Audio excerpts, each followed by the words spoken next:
lấy nề sạt ok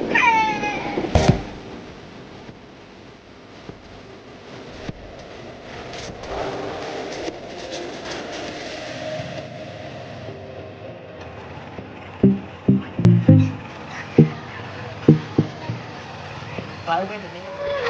cho một đâu phải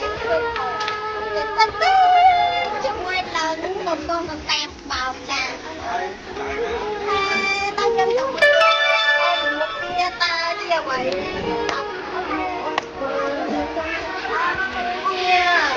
chế mát nào thật nào ở trong mắt khó ngày ta lợi dụng ăn đấy